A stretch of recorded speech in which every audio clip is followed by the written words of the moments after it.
नमस्कार दोस्तों, आज हम वन लाइनर क्वेश्चन के बारे में डिस्कस करेंगे। हल्की हल्की इनकी डिटेल भी पढ़ेंगे और कई बार ये क्वेश्चन जो होते हैं एग्जाम में डायरेक्टली पूछ लिए जाते हैं, तो यहाँ पे फोकस करके देखिएगा। यहाँ पे देखिए, सिविल सेवा परीक्षा पास करने वाले पहले भारतीय कौन थे? तो उनका नाम था सत्येंद्रनाथ टैगोर। और क्या क्वेश्चन पूछा जा सकता है, किसे सिविल सेवा का जन्मदाता कहा जाता है? तो सिविल सेवा का जन्मदाता दोस्तों लॉर्ड कॉर्नवालिस को कहा जाता है। दूसरा पूछा जा सकता है कि यूपीएससी की स्थापना कब हुई? यूपीएससी की स्थापना 1 अक्टूबर 1926 को हुई। तो देखो, सिविल सेवा के बारे में 3 क्वेश्चन हमारे हो गए। पहला क्या कि किसने सबसे पहले परीक्षा पास की थी? सत्येंद्रनाथ टैगोर ने की थी। सिविल सेवा का जन्मदाता किसे कहा जाता है? लॉर्ड कॉर्नवालिस को कहा जाता है। और यूपीएससी की स्थापना 1 अक्टूबर 1926 को हुई थी। नेक्स्ट देखिए, लोकसभा के पहले अध्यक्ष कौन थे? लोकसभा के पहले अध्यक्ष जो थे उनका नाम था जीवी मावलंकर। अगर पूछेगा वर्तमान में, करंट में कौन है, उनका नाम है श्री ओम बिरला जी। लोकसभा के सदस्यों की संख्या दोस्तों मैक्सिमम कितनी हो सकती है? तो मैक्सिमम जो है वो 552 हो सकती है, लेकिन अभी वर्तमान में कितनी है? 545। लोकसभा का अगर आप सदस्य बनना चाहते हो या आप लोकसभा के इलेक्शन के लिए खड़ा होना चाहते हो तो आपकी एज जो है मिनिमम 25 वर्ष होनी चाहिए। जिस तरह दोस्तों हमारी जो राज्यसभा उच्च सदन होता है, वैसे ही लोकसभा हमारा निम्न सदन होता है, या आप बोल सकते हो लोअर हाउस होता है। अब हम आगे चलते हैं। भारत के प्रथम प्रधानमंत्री कौन थे? तो उनका नाम था पंडित जवाहरलाल नेहरू। और डिस्कवरी ऑफ इंडिया और ग्लिम्पस ऑफ वर्ल्ड हिस्ट्री, ये दोनों की दोनों किताबें जो हैं पंडित जवाहरलाल नेहरू ने ही लिखी हैं। फिर से देख लें एक बार, डिस्कवरी ऑफ इंडिया और ग्लिम्पस ऑफ वर्ल्ड हिस्ट्री जो बुक्स लिखी गई हैं वो पंडित जवाहरलाल नेहरू द्वारा लिखी गई हैं, और ये हमारे भारत के पहले प्रधानमंत्री थे। नेक्स्ट क्वेश्चन देखिए, सर्वोच्च न्यायालय के प्रथम मुख्य न्यायाधीश कौन थे? तो सर्वोच्च न्यायालय के सबसे पहले जो मुख्य न्यायाधीश थे उनका नाम था हीरालाल जे कान्हिया। क्या नाम था? ये थे पहले, इनका नाम था हीरालाल जे कान्हिया। और अभी जो हैं वो 48 थे, उनका क्या नाम है? उनका नाम है एनवी रमन्ना। वर्तमान में जो है उनका नाम है एनवी रमन्ना। एक और बात याद रखें, सर्वोच्च न्यायालय की अगर न्यायाधीशों की संख्या बढ़ानी है या घटानी है, ये जो पावर होती है ये संसद के पास होती है। ठीक है, संसद के पास पावर है कि वह सर्वोच्च न्यायालय के न्यायाधीशों की संख्या में वृद्धि भी कर सकती है और कमी भी कर सकती है, लेकिन इसमें वृद्धि ही करनी पड़ेगी क्योंकि बहुत सारे केस जो है पेंडिंग पड़े हैं। नेक्स्ट देखिए, भारतीय राष्ट्रीय कांग्रेस के प्रथम अध्यक्ष कौन थे? तो भारतीय राष्ट्रीय कांग्रेस आपको पता है एक पॉलिटिकल पार्टी है। इसके पहले अध्यक्ष जो थे उनका नाम था व्योमेश चंद्र बनर्जी। और क्या पूछा जा सकता है, भारतीय राष्ट्रीय कांग्रेस की स्थापना कब हुई थी? तो स्थापना जो हुई थी वो हुई थी 28 दिसंबर को 1885 को हुई थी। और भारतीय राष्ट्रीय कांग्रेस का निर्माण करने में मेन योगदान किसका था, या भारतीय राष्ट्रीय कांग्रेस के फाउंडर कौन थे? एक अंग्रेज अधिकारी थे, उनका नाम था ए.ओ. हयूम। क्या नाम था उनका? ए.ओ. हयूम। यह भी पूछा जा सकता है कि भारतीय राष्ट्रीय कांग्रेस की स्थापना किस वायसराय के काल में हुई थी? ये किस वायसराय के काल में हुई थी? तो वो हुई थी लॉर्ड डफरिन।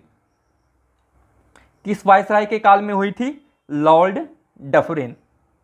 अब नेक्स्ट देखिए, रिजर्व बैंक ऑफ इंडिया के पहले भारतीय गवर्नर कौन थे? तो उनका नाम था सी.डी. देशमुख। क्या नाम था? उनका नाम था सी.डी. देशमुख। तो पहले भारतीय गवर्नर थे सी.डी. देशमुख। अगर पूछेगा पहले अंग्रेज गवर्नर कौन थे, यह भी बात याद रखनी है, तो उनका नाम था ऑसबोर्न स्मिथ। अगर भारतीय गवर्नर के बारे में पूछेगा तो सी.डी. देशमुख बताना है। अगर ये पूछेगा सिर्फ गवर्नर के बारे में कि पहले गवर्नर कौन थे, तो उनका नाम था ऑसबोर्न स्मिथ। ठीक है, आरबीआई की दोस्तों स्थापना कब हुई? तो आरबीआई की स्थापना 1 अप्रैल 1935 को हुई। ठीक है, आरबीआई का हेडक्वार्टर कहां पे है? आरबीआई का हेडक्वार्टर मुंबई में है। आरबीआई को नेशनलाइजेशन कब मिली? तो नेशनलाइजेशन जो है 1949 में मिली। आरबीआई का जो गवर्नर है, अभी जो करंट में जो गवर्नर है, उसका क्या नाम है? उनका क्या नाम है? शक्तिकांत दास। तो ये बहुत ज्यादा इंपॉर्टेंट क्वेश्चन एग्जाम में पूछे जाते हैं। अगर पूछेगा पहला भारतीय गवर्नर तो आप बताओगे सी.डी. देशमुख। पहले गवर्नर के बारे में पूछेगा तो ऑसबोर्न स्मिथ। आरबीआई की स्थापना 1 अप्रैल 1935 में हुई थी। हेडक्वार्टर के बारे में पूछेगा तो मुंबई बताओगे। नेशनलाइजेशन कब मिली थी? 1949 में मिली थी। आरबीआई के गवर्नर कौन है अभी करंट में, वर्तमान में? शक्तिकांत दास। अब हम आगे वाले क्वेश्चन पे आते हैं। यहाँ पे देखिए, रैमन मैग्सेसे पुरस्कार प्राप्त करने वाले पहले भारतीय कौन थे? तो उनका नाम था आचार्य विनोबा भावे। आचार्य विनोबा भावे को पहला रैमन मैग्सेसे अवार्ड जो है वो मिला था। रैमन मैग्सेसे अवार्ड को दोस्तों एशिया का नोबेल पुरस्कार भी कहा जाता है, और इसकी शुरुआत, रैमन मैग्सेसे अवार्ड की शुरुआत जो है 1957 में हुई थी, और ये फिलीपींस के राष्ट्रपति रैमन मैग्सेसे की याद में ये पुरस्कार जो हैं वो दिए जाते हैं। तो याद रखना है, पहले भारतीय जिनको रैमन मैग्सेसे अवार्ड मिला था आचार्य विनोबा भावे, इसकी शुरुआत 1957 में हुई थी, और इसे एशिया का नोबेल पुरस्कार कहा जाता है। नेक्स्ट देखिए, अब नेक्स्ट क्वेश्चन क्या है। ब्रिटेन के हाउस ऑफ कॉमन के लिए, फिर से देखें, ब्रिटेन के हाउस ऑफ कॉमन के लिए चुने जाने वाले पहले भारतीय सदस्य कौन थे? तो उनका नाम था दादा भाई नौरोजी, जो ब्रिटेन के हाउस ऑफ कॉमन के लिए चुने गए थे। दादा भाई नौरोजी को grand old man of India के नाम से भी जाना जाता है, ठीक है। और भारत की जो नेशनल इनकम है, जो राष्ट्रीय आय का सर्वप्रथम जो आकलन जो निकाला था, जिसने निकाला था, उनका नाम था दादा भाई नौरोजी। किसने निकाला था? ये क्वेश्चन भी पूछा जा सकता है, ठीक है, कि भारत की नेशनल इनकम का सर्वप्रथम आकलन किसने किया था? तो वो किया था दादा भाई नौरोजी ने। एक और बात याद रखें, poverty and un British rule in India, क्या बात है, poverty and un British rule in India जो बुक है वो किसने लिखी? तो वो लिखी है दादा भाई नौरोजी ने। इंपॉर्टेंट बुक है, याद रखें इसे, आती है ये, poverty and un British rule in India book किसने लिखी? दादा भाई नौरोजी ने। और ये ब्रिटेन के हाउस ऑफ कॉमन के लिए भी चुने गए थे। आगे देखते हैं, राष्ट्रीय मानवाधिकार आयोग के पहले अध्यक्ष कौन थे? तो राष्ट्रीय मानवाधिकार आयोग के पहले अध्यक्ष जो थे उनका नाम था न्यायमूर्ति रंगनाथ मिश्र, ठीक है। क्या नाम था? न्यायमूर्ति रंगनाथ मिश्र। नेशनल ह्यूमन राइट कमीशन की स्थापना कब हुई? या आप बोल सकते हो कि राष्ट्रीय मानवाधिकार आयोग की स्थापना कब हुई? तो ये हुई थी 12 अक्टूबर 1993 को। ये याद रखें, ये भी एग्जाम में पूछा जा सकता है कि राष्ट्रीय मानवाधिकार आयोग की जो है स्थापना कब हुई? तो वो हुई 12 अक्टूबर 1993 को। अब नेक्स्ट देखिए, वित्त आयोग के पहले अध्यक्ष कौन थे? तो वित्त आयोग, जिसे फाइनेंस कमीशन भी बोलते हैं, तो उसके पहले अध्यक्ष जो थे उनका नाम था केसी नियोगी, ठीक है। वित्त आयोग जो है दोस्तों एक कॉन्स्टिट्यूशनल बॉडी है, ठीक है, क्योंकि ये संविधान के आर्टिकल 280 के अंदर आती है। 280 आर्टिकल में बताया गया है कि क्या क्या जो होंगे, कौन कौन इसके मेंबर हो सकते हैं, क्या इसका स्ट्रक्चर होगा, सबके बारे में बताया गया है। वित्त आयोग का गठन जो है दोस्तों राष्ट्रपति करता है, प्रत्येक 5 साल के लिए करता है ये, ठीक है, वित्त आयोग का गठन करता है।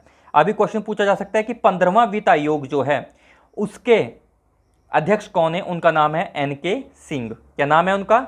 उनका नाम है एन.के. सिंह। फिर से देख लें, वित्त आयोग के पहले अध्यक्ष के बारे में पूछेगा तो केसी नियोगी। वित्त आयोग एक कॉन्स्टिट्यूशनल बॉडी है जो भारत के संविधान के आर्टिकल 280 के अंदर आती है।